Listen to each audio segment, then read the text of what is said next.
Вагон доңғалақтар жұбының құрылысы. Вагон доңғалақтар жұбының типтері. Доңғалақтар жұбының типі ось типімен және доңғалақтың диаметрімен, сонымен қатар мойын тіректердің құрылысы бойынша және де бекітілу тәсілі бойынша бөлінеді. Магистральды теміржол вагондарында доңғалақтар жұбының екі типі қолданылады. Біріншісі РУ1 950, екіншісі РУ1 950. РУ1 950 доңғалақтар жұбының шеттік бекітілуінде коронкалы гайка қолданылады, сонымен қатар стопорлы тақтайша қолданылады және де М12 болты арқылы бекітіледі.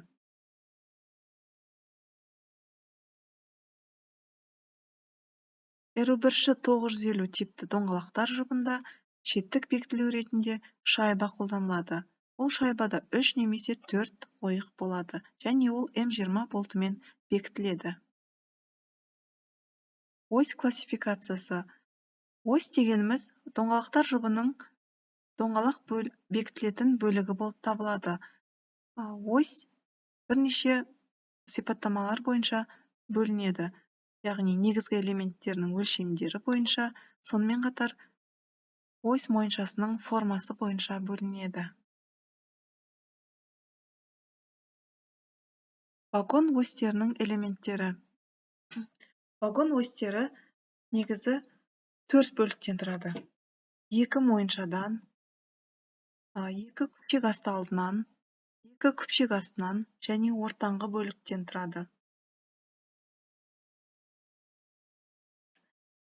Мойынша, яғни осьтің мойыншасы цилиндр формада болады және де оның қызметі мойын тіректерді орналастыруға арналған. Екінші бөлігі күпшек асты алды бөлігі. Күпшек асты алды бөлігінің қызметі лабиринттік сақинаны орналастыруға арналған. Және үшінші бөлігі күпшек асты бөлігі. Осьтің күпшек асты бөлігінің қызметі доңғалақтарды отырғызуға арналған.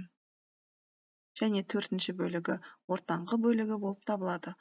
Ортаңғы бөлігінің диаметрі басқа бөлігінің диаметріне қарағанда кішірек болады, себебі ол морт сынып кетуінен сақтайды.